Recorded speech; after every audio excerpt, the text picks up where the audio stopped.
প্রিয় বন্ধুরা, আজকে আমরা চলে আসলাম একটা সেলাই দেখার জন্য। এই সেলাইটার নাম হচ্ছে এক ফুরের বরট। এটা হচ্ছে একটা জামার হাতা। এটা হচ্ছে কর্মীরা যখন করেছে, কাজটা করছে, এটা বাকি রেখেছে। এটা হচ্ছে এই কর্মীদেরকে আমরা ছাঁটাই করেছি, এজন্য আমরা দ্বিতীয়বার তাদের কাছে এগুলো কাজ করতে দেই নাই। তো এগুলো হচ্ছে এখন আমাদের নিজেদেরই করতে হচ্ছে।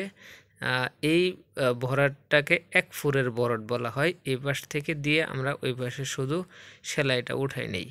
তো আপনারা এই ভরাটটা একটু মনোযোগ সহকারে দেখুন। আমি কাছে থেকে দেখানোর জন্য চেষ্টা করতেছি। আমরা একটু আস্তে আস্তে দেখাইতেছি যেন আপনারা সহজে বুঝতে পারেন। বন্ধুরা, এই ভরাটগুলা আমরা যতটা কাছাকাছি সুইটা উঠাবো ততটা সুন্দর দেখা যাবে। দেখুন, আপনাদের সাথে কথা বলতে বলতে আজকের মতো ভরাটটা এখানে শেষ হয়ে গেল। এভাবে আমরা সম্পূর্ণ যে কথাগুলো কাজ আছে সম্পূর্ণ ভরাট করে নেব। সম্পূর্ণ জামাই এইভাবে আমরা ভরাট করে নেই। তো ধন্যবাদ সবাইকে। আজকের মতো এখানে বিদায় নিলাম। আল্লাহ হাফেজ।